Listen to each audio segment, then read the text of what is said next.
Halo semuanya, gimana nih menjelang Imlek? Kalian lagi pada sibuk persiapan diri nyari angpau ya? Kalau kalian mendengar kata Buddha, kira-kira apa sih yang pertama kali terlintas di pikiran kalian? Pasti patung Buddha yang ini atau candi yang ini kan? Tapi kalian tahu gak sih kalau sebenarnya mereka itu punya nama sendiri loh. Namanya adalah seni Buddhis. Mungkin kalian baru pertama kali dengar dan masih bingung ya, seni Buddhis itu apa sih? Oleh karena itu, kami selaku siswa-siswi dari kelas 10 MIPA membuat event berupa perlombaan membuat seni Buddhis dalam rupa gambar dan juga nyanyian. Nah, di video ini kita akan mewawancarai para pemenang dari perlombaan tersebut nih. Tapi sebelum kita masuk ke wawancaranya, kalian tahu nggak sih seni Buddhis itu apa? Nah, mari kita dengar pendapat para pemenang, lalu kita cari tahu sebenarnya apa itu seni Buddhis.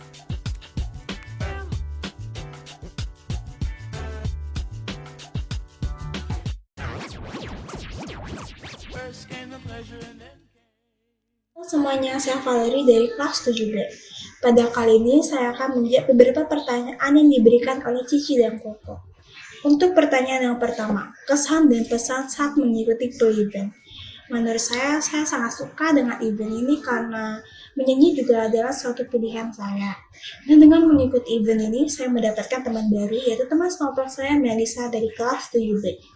Halo, perkenalkan saya Mutiara Valerie dari kelas 9C yang akan menjadi narasumber kali ini. Bagaimana kesan dan pesan saya selama mengikuti pre-event? Saya lumayan suka dengan event seperti ini dikarenakan kami dapat berpartisipasi dalam kegiatan seperti menyanyi dan menggambar. Pertanyaan kedua, menurutmu apa yang dimaksud dengan seni Buddhis? Menurut saya, yang dimaksud dengan seni Buddhis adalah seni yang berhubungan dengan Buddhis atau ajarannya. 3. Kapan karya seni bisa disebut dengan seni Buddhis? Ketika karya seni tersebut berisikan tentang Buddha atau ajaran Buddha atau kehidupan Buddha yang memiliki arti tertentu, misalnya di lirik sebuah lagu, dan artinya dapat dinikmati oleh semua orang. Menurut saya sendiri, ketika karya seni memiliki unsur dhamma, ajaran Buddha, dan pastinya memiliki makna dari ajaran Buddha, maka karya seni tersebut pantas disebut sebagai seni Buddhis. Yang keempat, bagaimana cara seni Buddhis dapat dilestarikan? Menurut saya dengan membuat sebuah cara Buddhis ataupun memperkenalkannya kepada orang lain yang belum mengenalnya. Nah, caranya adalah dengan memperkenalkan seni Buddhis ke anak-anak zaman sekarang yang lebih menyukai kebarat-baratan dan mengajak mempraktekannya. Nah, mempraktekannya itu yaitu dengan cara yang seru dan tidak membosankan sehingga orang-orang menganggap seni Buddhis itu sangat-sangat menyenangkan.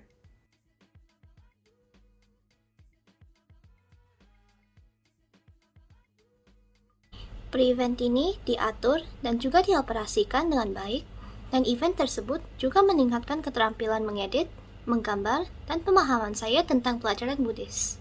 Pertamanya, karena event ini jadwalnya bentrok dengan event sebelah yang Jataka Tales, event ini jadi agak sulit untuk dikerjakan. Apalagi pilihan yang diberikan hanyalah dua, yaitu menggambar dan bernyanyi. Ya, saya tahu bahwa mungkin agak sulit untuk memberikan banyak pilihan pada saat membuat ide awal. Tetapi dengan cara memaksa, yaitu memberikan cuma dua pilihan itu, sepertinya tidak akan membuat hasil yang dikerja terlihat lulus dan tidak tertarik dengan pilihan yang disediakan. Tapi pre-event ini membantu mengembangkan bakat serta membentuk mental yang kuat ya. Menurut saya, seni Buddhis adalah seni yang dipengaruhi dan mengandung ajaran Buddhis.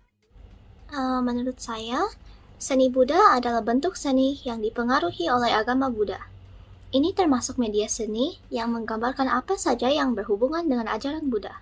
Menurut saya, seni Buddhis itu adalah sebuah karya seni yang bisa dinikmati oleh orang banyak dan memiliki hubungan dengan ajaran Buddha. Biasanya seni Buddhis ini memiliki sebuah makna di balik bentuk, rupa, dan juga lirik yang terkandung di dalamnya. Sebuah karya seni dapat disebut sebagai seni Buddhis ketika seni tersebut memiliki semacam kaitan atau hubungan dengan ajaran Buddha atau apapun kaitan dengan beliau. Selama seni tersebut juga menggambarkan penghormatan terhadap Sang Buddha dalam bentuk seni. Ketika sebuah karya seni memiliki relasi dengan Dhamma, ajaran Buddha, ataupun sebuah peristiwa di kehidupan Sang Buddha.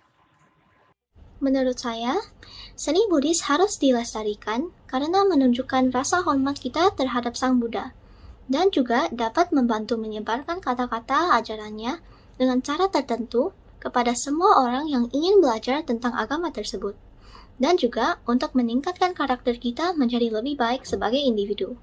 Terima kasih telah bertanya ya. Menurut saya karena seni Buddha itu termasuk salah satu cara untuk kita mempelajari agama Buddha atau melihat ilustrasi peristiwa kehidupan Sang Buddha dalam bentuk yang dinikmati secara visual ataupun audio. Seni rupa Buddha atau seni Buddhis adalah seni rupa yang dipengaruhi oleh ajaran agama Buddha. Karya seni ini meliputi beberapa media seperti arca, relief, dan lukisan yang menampilkan Buddha, Bodhisattva, dan entitas lainnya, tokoh-tokoh Buddhis yang terkenal, baik tokoh sejarah ataupun tokoh mitologis, adegan kisah kehidupan para tokoh Buddhis, benda-benda yang dikaitkan dengan praktik ritual Buddha seperti wajra, genta, dan stupa, mandala, dan media pencitraan lainnya, arsitektur candi dan wihara Buddha juga termasuk seni rupa Buddha. Seni rupa Buddha berasal dari anak benua India. Berdasarkan sejarah kisah kehidupan dan ajaran Siddhartha Gautama, pada abad ke-6 sampai ke-5 sebelum Masehi, berkembang dan berevolusi karena bersentuhan dengan budaya lain, kemudian menyebar ke sebagian besar wilayah benua Asia dan dunia. Seni rupa Buddha tumbuh mengikuti penyebaran penganutnya sesuai dengan perkembangan ajaran Dhamma. Dari India, seni rupa Buddha menyebar ke utara, memasuki Asia Tengah, dan kemudian berkembang ke Asia Timur, membentuk cabang utara seni rupa Buddha. Seni rupa Buddha juga berkembang ke arah timur, dari India menuju Asia Tenggara, dan kemudian membentuk cabang selatan seni rupa Buddha. Di luar India, seni rupa ini diterapkan, diadaptasi, dan berkembang sedemikian rupa sesuai dengan gaya negara-negara yang mengembangkannya.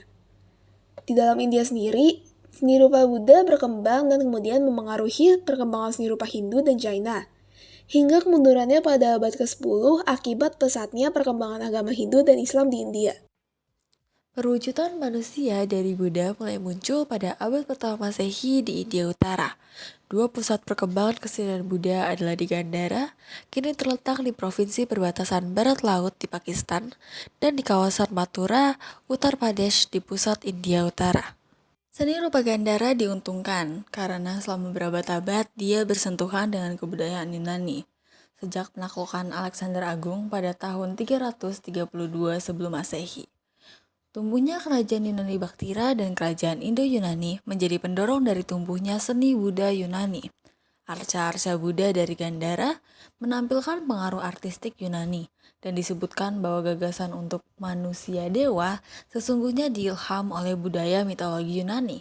Sebagai contoh, Hercules dengan jubah dan cawan kulit singanya, yaitu dewa pelindung Demetrius I dari Baktria, dijadikan sebagai model penggambaran Bodhisattva Majrapani sebagai pengawal Buddha.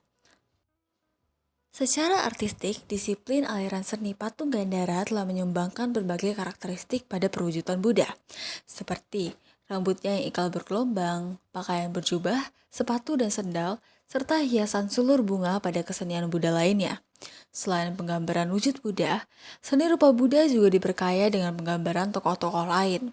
Contohnya, ada Bodhisattva, Tara, serta makhluk-makhluk mitologis seperti Yaksa, Kinara dan Kinari, Gandharwa, Apsara, Widyadara, Asura, Dwarapala, Kala, serta pohon Kalwareska.